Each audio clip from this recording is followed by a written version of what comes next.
Hi, Steve Woolridge here, Chief Instructor of Krav Maga in Kansas City, along with Rick Staples, retired police officer, Krav Maga firearms instructor.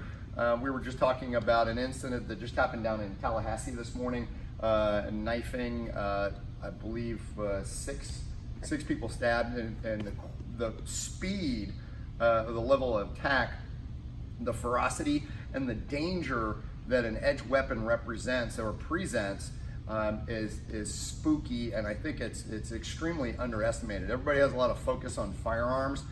With a blade, it's very, very easy. Or a couple things. Well, we'll go through the ease of use. One, require little to no skill to use the weapon. I require little or no strength to use the weapon, and requires little to no power to use the weapon. It doesn't jam.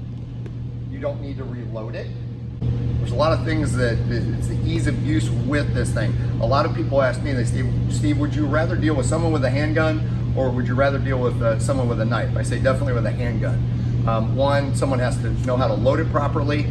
They have to know how to operate it. The safety has to be off. You also have to aim. This doesn't take much skill to use. So one of the things we like to show you is just a few things that that I present in class is, one, how quickly that someone can be on you with a knife and you don't realize how fast it is. So even with a distance, let's say from Rick and I now, we're at a distance of, I'd say 5.5, 6 feet. That one step to this motion, and don't worry, I'm not gonna stab him with it's a foam one, but within one step, and you have to remember the length of the knife, is that I can be on him anywhere that's a very vital target. Two, and the way these attacks are happening that you're seeing basically around the world is that it's not someone walking up with a knife, carrying the knife and walking up to people to present it to them and then starting to stab. What you'll see is something like this from this motion here, and I've stabbed him 5 times within, I don't know, a quarter of a second. I know this from working with Darren Levine, who's the head of the system here in North America for Krav Maga. Darren was also the lead district attorney for Los Angeles County. So we get to work with a lot of police officers from all over the country, so we see things that happen. There are a lot of incidents where people were stabbed upwards of 50 times and didn't realize they were being stabbed until they looked down. They thought they were being punched really hard, so they looked down and saw the blood. So it's very unnerving, it's surprising.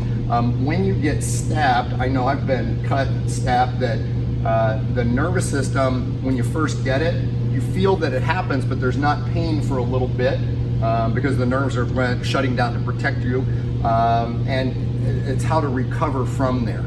Another one that I would show people is that Rick, I know, first mentioned this to me to carry, so a lot of guys carry what we call a stylus. A metal, basically it looks like a big pen, either from a lanyard, you can carry it in your pocket. It's a great weapon to use, and you can see the speed of use of this is I can carry this in my pocket, and you think of a regular pen, of course it would be more this way. As far as use, I can still use it covered, and how quick you can deploy it to use it. So if you can imagine from here, this is a pen, from me to Rick, that's how quick things can happen. It's very, very, very fast. The last thing that I would mention when we do something like this, and I know Rick's seen this as well, I don't advocate violence. You can go out to any of the YouTube channels where people are have actual stabbings. Some of the worst prisons in the country, the one down in Arizona, and you'll see prison knifings where it'll be 50, 60 stabs within a matter of seconds and people walk. Is that what you will almost never see, and what we train constantly is this: if a stab takes place, you must counterattack and you must hit the attacker. Otherwise, they continue unimpeded, and that's one of the things you'll almost never see, ever. So as soon as something comes on, even if I did stab Rick for one, the first thing that he's going to do is counterattack. He's going to start to work, counterattack me, and at least try and change my mindset from there to do something. Otherwise, it's a sewing machine and it continues. Okay. Okay. Other comments? Be aware of the blade. Be aware of the blade. Guys, this is I can get one of these. I can get a knife anywhere. You can get an edge weapon anywhere. I remember Rick first had referred me to a gentleman who headed up a lot of the security at Hutchinson Prison here in Kansas, and called me about doing an edge weapon seminar for his guys. And my comment was, oh, you have a problem with that? And he just kind of, there was silence for a minute, and then I laughed and he laughed. But even in an environment like that, guys understand when they call it a shank, but anything from a toothbrush to a piece of plastic to any type of something that I can roll to make it hard, that'll eventually harden, can be used as an edge weapon, and it's deadly. So think about this, put this in your mindset as far as what you might want to defend against, or think about carrying. Again, if you think about carrying a weapon, an edge weapon, like all other weapons, you need to train it. Okay? Most people that carry something, civilians that carry some type of weapon, have it used on them in a self-defense situation. So please, if you're going to do it, come train. You can come check us out. We'll do edge weapon seminar as well, understanding what it is and how to defend.